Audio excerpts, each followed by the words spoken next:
काटियो एक और भूमे दोनों मुड़ियो। ये देखो खोल मोबिल हैंड डाल।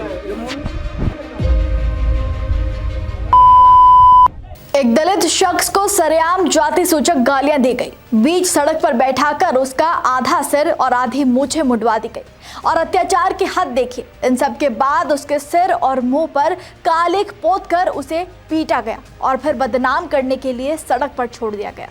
इस शख्स के साथ ये हैवानियत सिर्फ इसीलिए की गई क्योंकि वो दलित था और इस अत्याचारी समाज में स्वाभिमान से जीना चाहता था।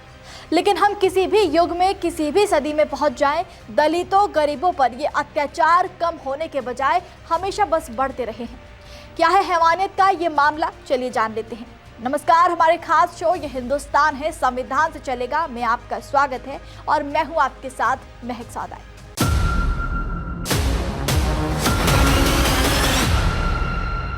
दिल चीर देने वाला ये खौफनाक मंजर उत्तर प्रदेश में बरेली के बहेड़ी गुरसौली से सामने आया है, जहां पप्पू दिवाकर नाम का एक शख्स पिछले 3 महीने से गेला टांडा गांव में चंद्रसेन नाम के शख्स के घर पर किराए पर रह रहा था। बरेली से न्यूज़ 24 के संवाददाता नीरज आनंद से मिली जानकारी के मुताबिक चंद्रसेन ने कुछ महीने पहले पप्पू दिवाकर से ट्रैक्टर खरीदने के नाम पर 4.5 लाख रुपए लिए थे और जब पप्पू ने चंद्रसेन से अपने पैसे वापस मांगे तो उसके बेटे पप्पू गोधन और 4-5 लोगों ने मिलकर उसे घेर लिया। क्योंकि पप्पू दलित जाति से आता है, इसलिए उन लोगों ने पप्पू की जाति को मोहरा बनाकर पैसे मांगने के नाम पर अपमानित किया और अपमानित करने के लिए जो रास्ता उन लोगों ने अपनाया वो बेहद ही बुरा था। पप्पू को घेरकर उन लोगों ने जाति सूचक गालियां देनी शुरू कर दी और फिर उसे बेरहमी से पीटा गया और जान से मारने की धमकी दी गई। इसके बाद उन लोगों ने पप्पू को बीच सड़क पर अपमानित करने के लिए उसकी मूछें और बोहें उस तरह से साफ कर दी, सिर मुंडवाकर गंजा कर दिया और फिर गालियां देकर वहां से भगा दिया। ये देखो खोल मोबिल हैंड डाल। मूछ काटियो एक और भूमे दोनों मुड़ियो। इस घटना ने पप्पू दिवाकर को बेहद ही गहरे सदमे में पहुंचा दिया है, जिससे उबर पाना उनके लिए बेहद ही मुश्किल हो गया है। आलम यह हुआ कि पप्पू को अपना घर छोड़कर वहां से जाना पड़ा, जिसके बाद हिम्मत करके उन्होंने अपनी शिकायत पुलिस में दी।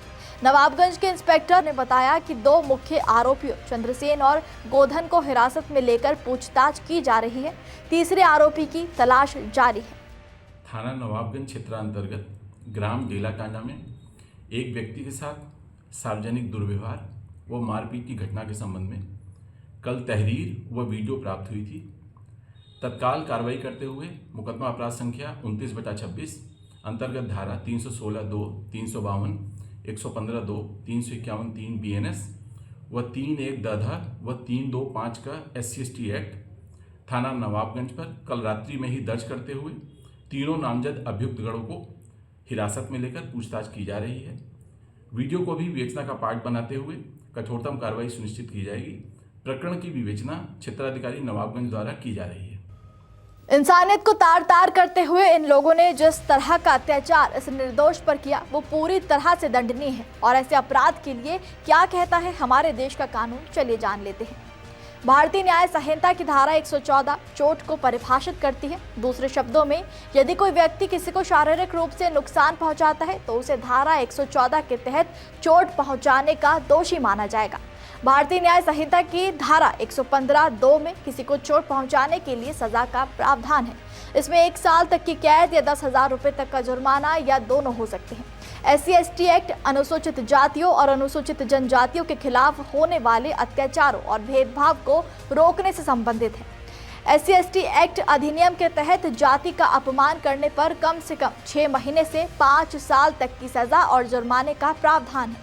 SC/ST एक्ट की धारा 3 अनुसूचित जातियों और अनुसूचित जनजातियों के खिलाफ जाति सूचक अपमानजनक भाषा का प्रयोग, धमकाना और सामाजिक बहिष्कार करने को अपराध मानती है। रोजाना दलितों पर अत्याचार और उनकी हत्याओं से अखबार पटे रहते हैं। रोजाना कहीं न कहीं जाति सूचक गालियां देकर उन्हें अपमानित किया जाता है, भेदभाव किया जाता है।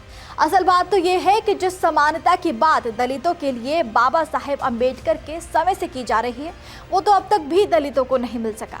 हाँ, लेकिन चुनावों के दौरान दलितों को बेहद सम्मान और सत्कार दिया जाता है और चुनाव खत्म होते ही हालात कुछ इस तरह के हो जाते हैं। आखिर कब तक यूं ही दलितों को चिन्हित कर उन पर अत्याचार होता रहेगा और आखिर कब तक इन अत्याचारों पर हमारी सरकार, हमारा प्रशासन मौन रहेगा? और सवाल है कि दलितों पर अत्याचार के मामले कम होने के बजाय लगातार बढ़ते क्यों जा रहे हैं? आप इन मामलों पर क्या राय देंगे, हमें कमेंट में जरूर बताइएगा।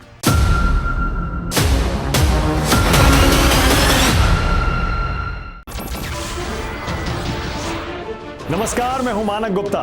अगर आपको हमारा ये वीडियो पसंद आया हो तो इसे लाइक और शेयर जरूर करें और हाँ, हमें सब्सक्राइब और फॉलो करना ना भूलें ताकि आप देश और दुनिया की कोई खबर मिस ना करें।